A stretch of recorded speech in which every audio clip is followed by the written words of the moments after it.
Hey, my name's Evan Scott. I'm 27 and I work as a graphic designer at a mid-sized creative media firm on the outskirts of San Francisco. It's not the flashy part of the city, more like those quiet industrial parks where the fog rolls in thick every morning and the coffee from the break room tastes like it's been brewing since last week. I like it that way though. I'm not the type to stand out in a crowd. I show up early, knock out my tasks, logos, ad layouts, occasional web mockup, and head home right on time. No office politics, no happy hours. Just do the job well. Life sorts itself out.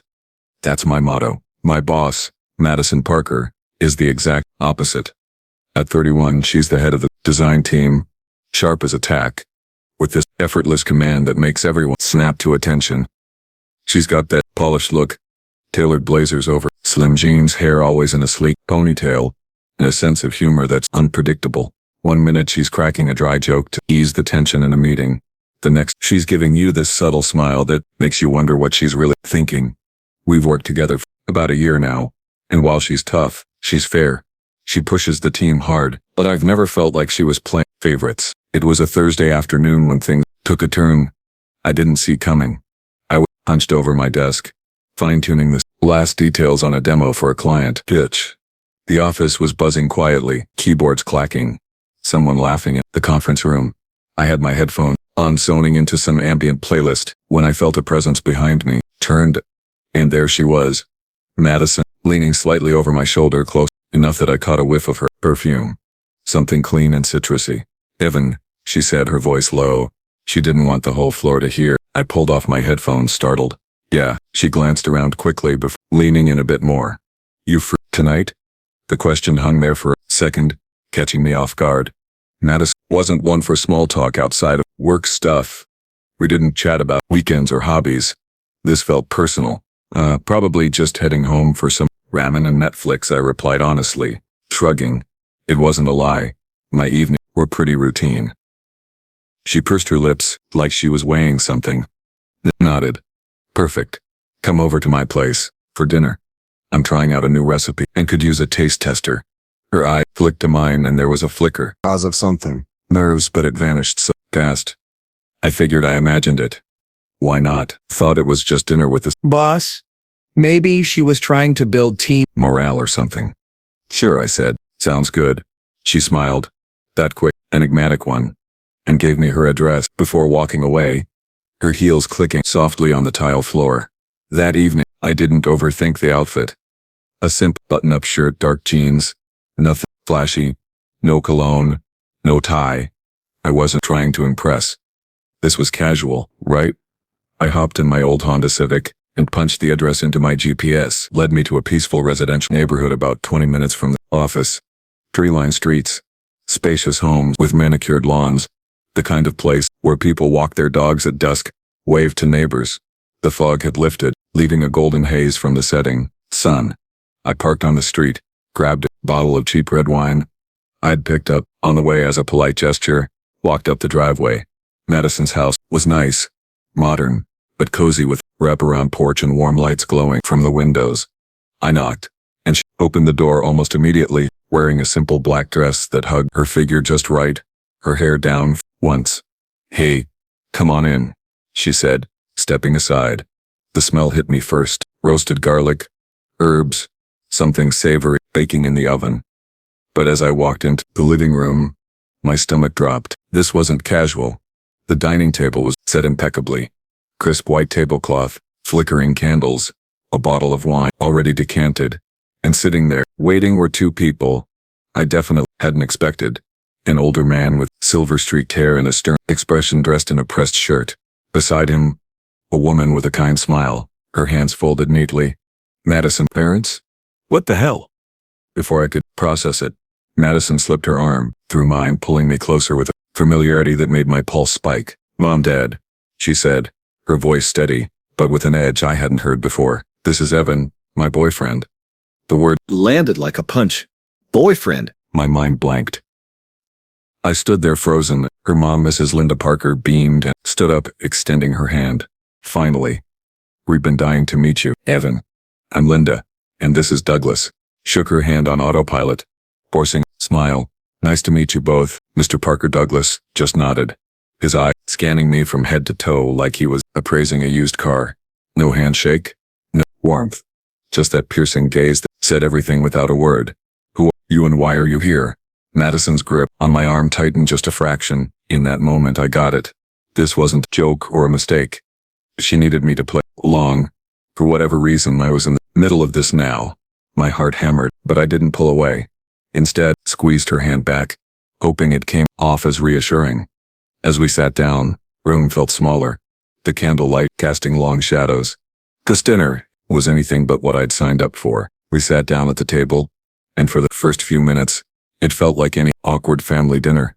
Polite small talk, the clink of silverware, the faint hum of the oven timer in the background. Linda dove right in, her enthusiasm cutting through the tension like a knife through butter. So Evan, tell us about yourself, she said, pouring wine into my glass with a warm smile. What do you do at the company?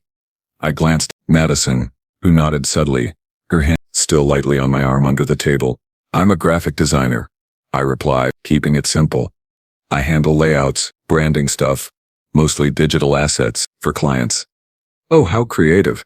Linda beamed, passing me a basket of bread. Madison's always been the artistic one in the family. How did you two meet? Was it at work? I hesitated for a split second, but Madison jumped in smoothly. Yeah, Mom. Evan was on my team from day one. We started collaborating on projects, and things just clicked. Douglas cleared his throat, swirling wine without taking a sip. His eyes were on me, steady and unblinking. Project, huh? Sounds convenient. The word huh there laced with skepticism. I forced a chuckle trying to play it off. Well, spent a lot of late nights brainstorming. Madison's ideas always miles ahead of mine. She pushes everyone to think bigger. Linda laughed lightly. That sounds like our girl. She's been like that since she was little. Always the leader. So, how long have you two been together? About 6 months, Madison said quickly before I could answer. She squeezed my hand. Again a silent plea to go along. Months, Douglas echoed, his tone flat. He finally took a sip of wine. Set the glass down with a deliberate thud. And you're just now bringing him home. Must be serious. The questions kept coming from Linda, about my family. I kept it vague, mentioning growing up in a small town near Sacramento. My hobbies, hiking weekends, nothing exciting, even my favorite movies. I answered as best I could, keeping things light, but every time I spoke, felt Douglas's gaze boring into me. It was like he was waiting for me to slip her up. Then, as the main course, some kind of herb roasted chicken that smelled incredible, hit the table. He leaned forward. So, Evan, graphic design, that's a competitive field, isn't it? I'll tell from what I hear. Clients come and go. Trends change overnight. What's your plan if things dry up? I paused, fork halfway to my mouth. The room was quiet. Madison shifted beside me, fork scraping her plate a little too loudly. Yeah, it can be unpredictable, admitted, meeting his eyes. But I built a solid portfolio. I'm always learning new software, staying ahead of the curve. It's not just a job, something I'm passionate about. Passion's nice, he said, not missing a beat. But passion doesn't pay the bills, long term. What's your salary like? Enough to support a family someday? Dad, Madison cut in, her voice sharp but controlled. Can we not turn this into an interview? He held up a hand. Just asking practical questions, sweetheart. You deserve someone stable. After what happened with that doctor, Madison's face tightened and she looked down at her plate. I could feel the undercurrent now, the unspoken history. Whoever this ex was, he'd left a mark. I set my fork down, choosing my words carefully. Make enough to live comfortably, sir. And I'm not one to chase money for its own sake. Stability comes from hard work and reliability, not just a paycheck. Grunted, not convinced, but didn't press further. The rest of the meal dragged on in strained politeness. Linda steering the conversation to safer topics like the weather and local news. Madison forcing smiles. By the time dessert came out, a simple apple pie, my appetite was gone. Afterward, as Linda cleared the plates, Madison tugged me toward the back porch. The night air was cool, carrying the faint scent of jasmine from the garden. She leaned against the railing, exhaling, like she'd been holding her breath all evening. I'm so sorry, Evan, she whispered, eyes meeting mine for the first time, without the performance. I didn't mean to drag you into this mess. I panicked. My parents had been on me nonstop about dating. especially after my last breakup. That Dr. Dad mentioned he was perfect on paper, successful, ambitious, but he bailed when things got real. They think I need someone like that too. I don't know, prove I'm okay. She rubbed her arms, looking vulnerable, in a way I'd never seen at the office. Just needed a buffer tonight. I didn't think it would go this far. I leaned beside her, processing. Part of me wanted to be mad. Getting ambushed like that wasn't fair. But seeing her like this, the tough boss facade cracking softened it. It's okay, but yeah, your dad's not my biggest fan. She laughed softly. A real one this time. He's protective. Always has been. Thinks I need a knight in shining armor, with a 6-figure salary. Before I could respond, Douglas's voice cut through the screen door. Evan, bird in my study. Madison's eyes widened. You don't have to. It's fine, said, though my stomach twisted. Followed him inside, the house feeling even quieter now. His study was all dark, wood and leather-bound books. A desk lamp casting sharp shadows. He motioned for me to sit across from him, then folded his arms. I'm not going to sugarcoat this, son. He started, his voice low and measured. I don't hate you, but I don't trust you yet. Madison's brilliant, strong, independent, but she's got a soft spot for people who need fixing. And you, a young designer, figuring things out. What can you offer her besides passion? I felt the heat rise in my chest, but I kept my cool. This wasn't just about me.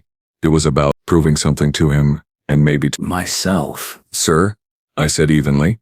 I'm not here to sell myself. I respect Madison more than anyone. She's not someone who needs fixing. She's the one who inspires the people around her. What she needs is a perfect resume, or a bank account. Someone who shows up, who believes in her even when things aren't easy. Not someone who runs at the first sign of trouble. He stared at me, unblinking for what felt like an eternity. Finally, leaned back. Prove it then. I nodded, standing up. As I walked out to the porch, Madison was waiting, her hand reaching for mine. In that grip, I felt a shift.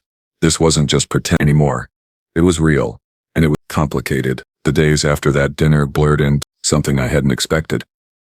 What started as a reluctant act turned into quiet texts from Madison, first about work, then slipping into personal territory. Thanks for last night, she'd message, followed by a casual invite to grab groceries or try a new coffee spot near the office. I went along with it, telling myself it was just to keep the peace. But deep down I knew better. There was a pull there. Subtle at first, like the fog creeping in over the bay. At the office, we kept it professional. No lingering glances in meetings. Favoritism. But slowly the boundaries softened. She'd swing by my desk with a fresh brew from the good machine in the break room, her fingers brushing mine as she handed it over. Fuel for grind, she'd say with that half smile. I'd nod, grateful, and we'd chat briefly about the latest client brief before she moved on. It felt natural, like we'd been doing this for years. Then the big project hit. It was the kind of opportunity that could make or break careers. A major international brand looking to rebrand for the US market. They wanted a full overhaul. Logos, digital campaigns, the works. Madison called a team huddle first thing Monday morning, her energy electric as she outlined the stakes. This could put us on the map, she said, pacing the conference room. And for me, it's a shot at creative director. I was assigned the supporting role, designing the auxiliary digital assets like social media, templates and web banners. Nothing flashy, just the groundwork to complement the main branding push. Senior designers got the heavy lifting, the core logo and visual identity. Part of me felt sidelined, but I pushed that aside. This was my chance to show Douglas and maybe myself that I wasn't just some entry-level guy coasting along. I dove in head first. Days blurred into late afternoons at my desk, sketching wireframes and experimenting with color palettes. Evenings I'd head home to my cramped apartment in the Mission District, firing up tutorials on advanced Adobe tools and scouring design blogs from New York firms like Pentagram or London's Wolf Olans. I pulled inspiration from Tokyo's minimalist street art, blending it with San Francisco's eclectic vibe, intersecting cable car lines as metaphors for connectivity with bold, unconventional gradients that shifted from foggy grays to vibrant blues. Madison noticed. One night as the office emptied out, she lingered by my screen. That's interesting, she said, pointing to a rough logo draft. The asymmetry, it's risky, but it could work. Mind if I said? We ended up working side by side for hours, her insights sharpening my ideas. She'd suggest tweaks, soften that edge, make it more approachable, and I'd refine on the spot. It wasn't bot employee anymore. It was collaborative, electric. By midnight, we'd polished a concept, a logo that evoked the city's hilly streets with fluid lines that adapted seamlessly across digital platforms. This could be the wild card, she said, leaning back with a tired grin. Keep pushing it. Not everyone was thrilled. I overheard whispers in the kitchen one afternoon, two older designers, Mark and Sarah, muttering over their lunches. Evan, getting all the one-on-one time with Madison, Mark said, not bothering to lower his voice. Must be nice having the boss in your corner. Wonder why, Sarah chuckled. Yeah. Ever since that boyfriend rumor started floating around. Perks of dating up, I guess. I froze the coffee machine, pretending not to hear rumors already. I grabbed my mug and walked out, my face burning. It stung, not just the assumption but the implication that my work wasn't earning its keep. That night, I poured even more into the designs, determined to let the results speak louder than the gossip. The presentation day arrived like a storm front. Tense, charged. The client team flew in from New York, a mix of suits and creative types, filling the boardroom. Madison led the pitch, flawless as always, unveiling the main concepts first. They nodded politely, but I could see the hesitation in their eyes. Solid, the lead exec said. But we're looking for something that pops, something fresh for the West Coast market. That's when Madison turned to me. Evans got an alternate take on the digital branding. Let's hear it. Stood, heart pounding, and walked them through my deck. Slides flipped. Logos evolution. Mood boards inspired by SF's fog-shrouded bridges and vibrant murals, the adaptive color shifts for mobile versus desktop. It's not just static, I explained. It evolves with mirroring the brand's dynamic growth in a city that's always changing. The room went quiet. The exec leaned forward, studying the demo animation on the screen. This has edge. It's modern without being gimmicky. Ties right into the urban vibe we're after. By the end, they were hooked. We'll go with this direction, the lead said, shaking Madison's hand. Great work from your team.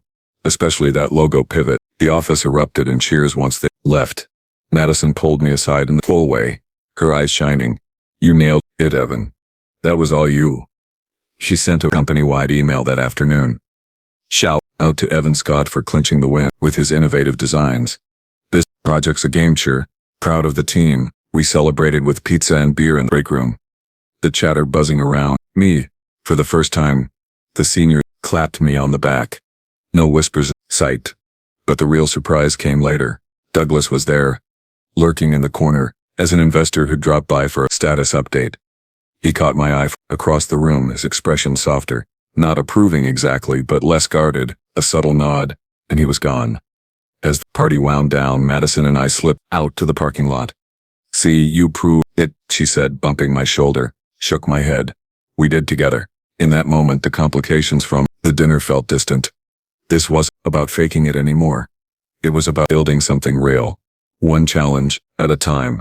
The weeks following the project's success felt like a whirlwind. Madison got the promotion she'd been gunning for. Creative director with her own corner office overlooking the bay, was bumped up to lead on the auxiliary design team overseeing the digital rollouts for our new clients. The office buzzed with energy. Emails flew in about fresh contracts, and for the first time, people stopped by my desk, not just for help, but to bounce ideas. Mark and Sarah, the ones who'd whispered before, now included me in their lunch runs. That logo twist was genius, Mark admitted one day, clapping me on the shoulder. Felt good, earned. But just as things settled into a rhythm, curveball came. It started with a LinkedIn message from a recruiter at a rival firm downtown. A bigger outfit with flashy accounts for tech giants. We saw your work on the rebrand. Rid. Impressive. We'd love to chat. Ignored it at first, but curiosity got the better of me. The interview was virtual, casual at the start, but by the end, they laid it out. Double my salary, a senior role with my own team, stock, options, the works. We need fresh eyes, like yours, the hiring manager said. This could be your fast track. I sat on it for days, staring at the offer letter in my inbox. On paper, it was a no-brainer. More money, prestige, a chance to leapfrog years of grinding. My apartment lease was up soon. I could upgrade, maybe even afford a place closer to the water. But every time I pictured signing it, Madison's face flashed in my mind. The late nights we shared, her laugh echoing in the empty office. The way she'd looked at me after the pitch, like we were in this here together. Leaving felt like cutting the thread. That Friday, after work, I asked her to grab drinks at a quiet bar near the office. A spot with dim lights and jazz playing softly in the background. We settled into a booth and I laid it all out. The offer, the perks, temptation. She listened without interrupting, swirling her wine glass. Her expression unreadable at first. When I finished, she set the glass down and met my eyes. "If you left," she said quietly, "would you regret it?" The question hit deeper than I expected. I leaned back, running a hand through my hair. It's a huge opportunity. More money, big projects. I'd be stupid not to consider it. But no, I don't think I'd regret staying more. Leaving feels like running, like I'm trying to prove something to your dad or the office. Gossips. But staying, that's about us, building this, whatever it is, together. Not because I have to, but because I want to. She was silent for a moment, her fingers tracing the rim of her glass. Then she reached across the table, taking my hand. "Evan, I don't want you to stay out of obligation. If this is your shot, Take it. I'll be fine. We'll figure it out. Just be you. That's all I've ever wanted. No pleading, no guilt trip. Just that quiet trust. The same she'd shown since the dinner. It sealed it for me." Squeezed her hand back. "I'm staying. Not for anyone else. For this." She smiled, then a real one that lit up her face, and pulled me into a hug across the table. It was awkward with the glass clinking, but it felt right. In that moment the weight lifted. I wasn't proving anything anymore. I was choosing. I emailed the rival firm next morning, politely declining. No second thoughts. Work picked up steam after that. With Madison at the helm, tackled back-to-back campaigns. Vision pushing the team to new heights. I threw myself into it, leading my subgroup with a confidence I hadn't felt before. We'd brainstorm over lunches, her ideas sparking mine, and vice versa. Outside the office, things deepened too. No more pretense. Weekends be ours. Hikes in the Morin headlands where we'd talk about everything from childhood fears to wild dreams. Quiet dinners at hole-in-the-wall spots in the city. Sharing plates of pasta, stories we'd never told anyone else. Didn't broadcast it. No office announcements. No social media posts, but people knew. The whispers shifted from suspicion to acceptance. A coworker even joked at a team happy hour. "You two make a good pair on and off the clock." Madison just laughed, her hand finding mine under the table. Months rolled by, like that. A steady build. We faced the usual bumps. Late nights leading to arguments over takeout orders, stress from board meetings spilling over. But we talked through them. No running. No walls. It was real, messy, the best way. And through it all, realized my choice to stay wasn't about defiance or proof. It was about her, about us. For the first time I wasn't just going through the motions. I was all in. A year had passed since that fateful dinner, and looking back, felt like a lifetime compressed into seasons of growth. The company threw a big anniversary bash to celebrate its founding, catered food trucks in the parking lot, live music, the works. Madison stood on a makeshift stage, in hand, announcing expansions, thanking the team. When she called my name for the promotion to lead designer, the applause hit different. It wasn't just about the title. It was validation that I'd earned my place. Colleagues I'd once heard whispering now raised glasses and toasts. Madison caught my eye from the stage, her smile saying everything we'd built together. That night, as the party wound down, she pulled me aside near the bay windows. "Proud of you," she whispered, her hand slipping into mine. It was moments like these that made the chaos worth it. Quiet affirmations amid the noise. Our wedding came a few months later. Simple and intimate. Just how we wanted. No grand venue. No hundreds of guests. Chose the backyard of her family home, the same spot where I'd first felt the weight of Douglas's scrutiny. Street lights hung from the trees. Wild flowers dotted the aisle we'd improvised with, scattered petals.